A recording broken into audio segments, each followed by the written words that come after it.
The clock strikes 7, and the nightly hostage negotiation begins. If you have a 2-year-old, you know the battle. Endless requests for water, one more story, and constant curtain calls out of their room.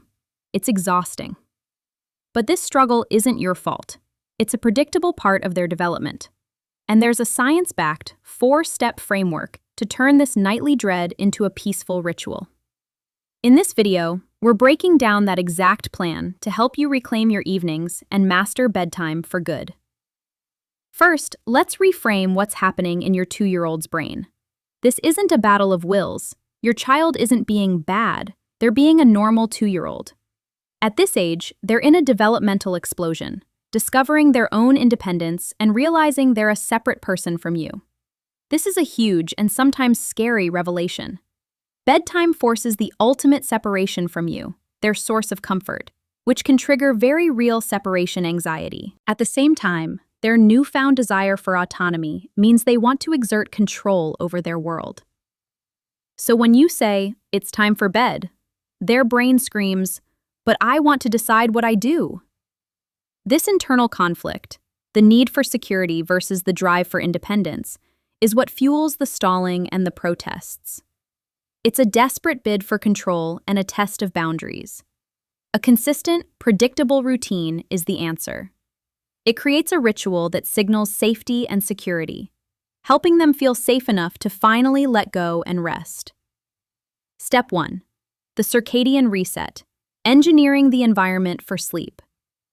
The first and perhaps most foundational step in our framework is to become the master of your child's sleep environment. We need to work with their biology, not against it.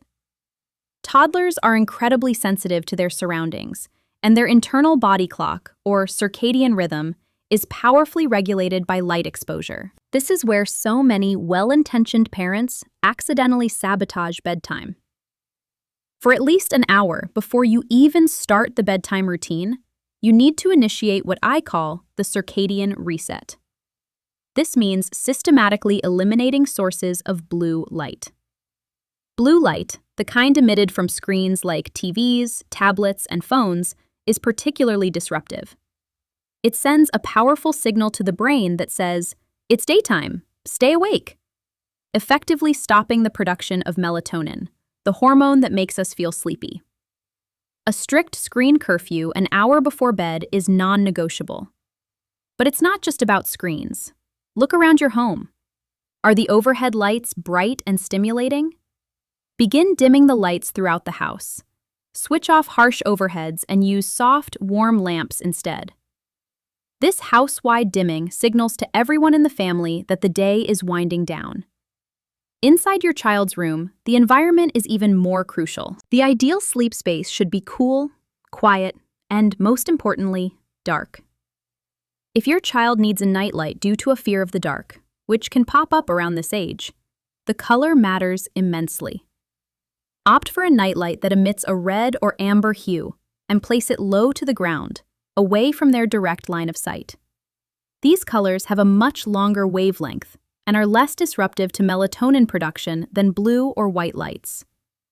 The final piece of this environmental puzzle is sound. A consistent source of white noise can be incredibly helpful.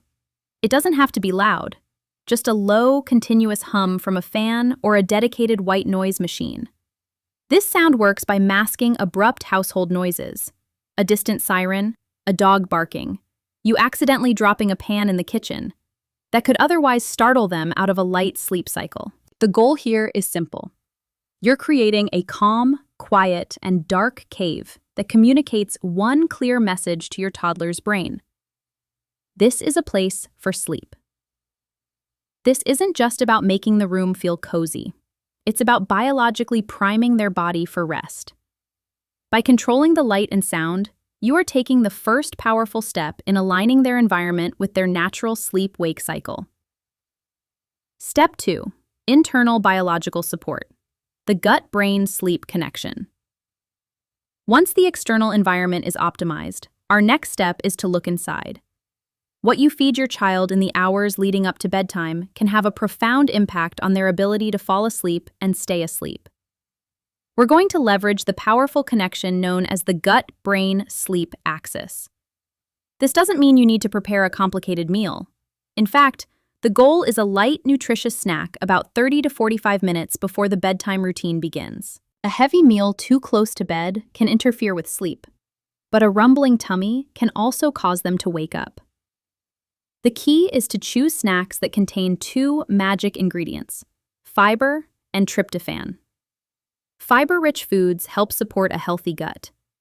Tryptophan is an amino acid that the body uses to produce serotonin, a neurotransmitter that promotes feelings of well-being, and which is then converted into melatonin, the sleep hormone. So, what does this look like in practice? Think about a small bowl of oatmeal, a piece of whole wheat toast with a thin layer of seed butter, or a small cup of plain yogurt or milk. Dairy and whole grains are excellent sources of tryptophan. It's equally important to know what to avoid. Sugary snacks and drinks can cause blood sugar spikes and crashes that disrupt sleep. And be mindful of hidden caffeine, which can be found in things like chocolate.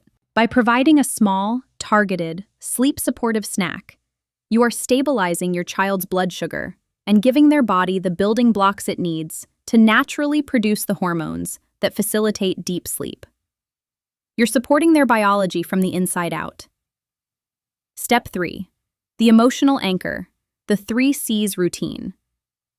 With the environment set and their internal biology supported, we now arrive at the heart of the bedtime process, the routine itself. This is where you build the powerful, positive sleep associations that provide the emotional security your child craves. An effective routine for a 2-year-old should be short, predictable, and focused on connection. I call it the 3 C's routine: connect, calm, and comfort. This entire sequence should last no more than 20 to 30 minutes.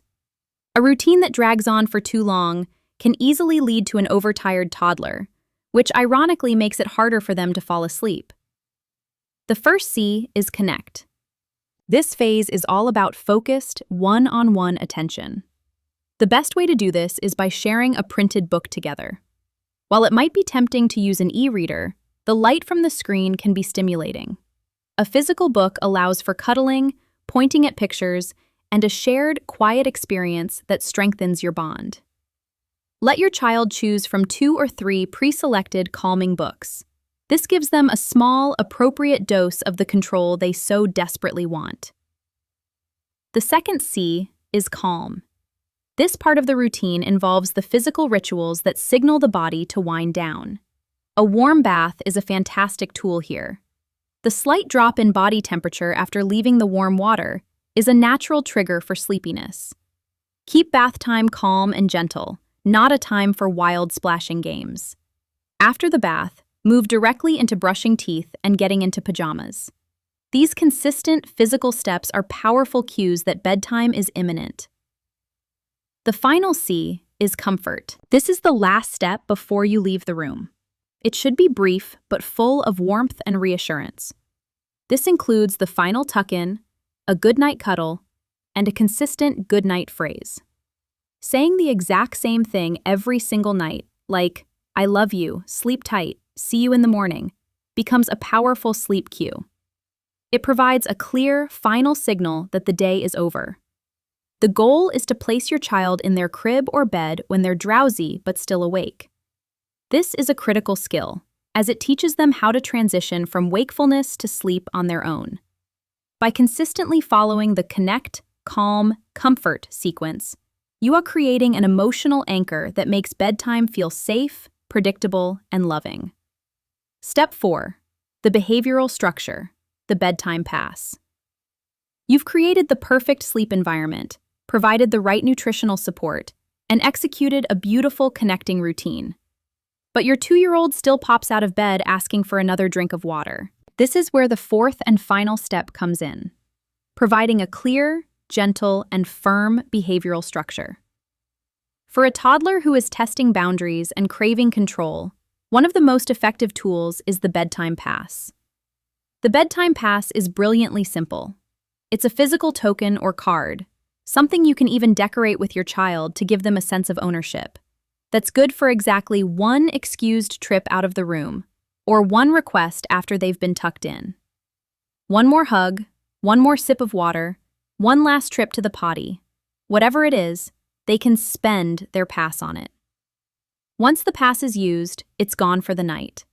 If they call out or get out of bed again, you calmly and silently lead them back to their room with minimal interaction.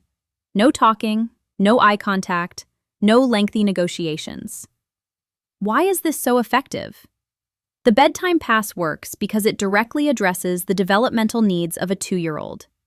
It gives them a tangible measure of control. They get to decide if and when to use their pass. This sense of agency is incredibly empowering and often dramatically reduces the very behavior you're trying to stop. Many children, once given this power, will actually hold on to their pass all night and fall asleep while waiting. You can even offer a small reward, like a sticker, if the pass is not used by morning. The bedtime pass isn't a trick. It's a brilliant psychological tool that respects your child's need for autonomy while giving you a clear, consistent way to end the nightly curtain calls for good. The most important ingredient for success with this or any routine is consistency. There will be nights when they test you, especially at the beginning. Your job is to remain calm, loving, and unshakably consistent. When you hold these boundaries with confidence and empathy, you're giving your child an incredible gift: the feeling of safety that allows them to finally surrender to sleep. You're teaching them one of the most vital skills for their health and well-being. If this video was helpful, please give it a like and subscribe for more evidence-based parenting strategies. I'd love to hear from you in the comments. What is the biggest bedtime challenge you're facing right now? You are not alone in this, and we can all learn from each other. Thanks for watching, and here's to more peaceful bedtimes ahead.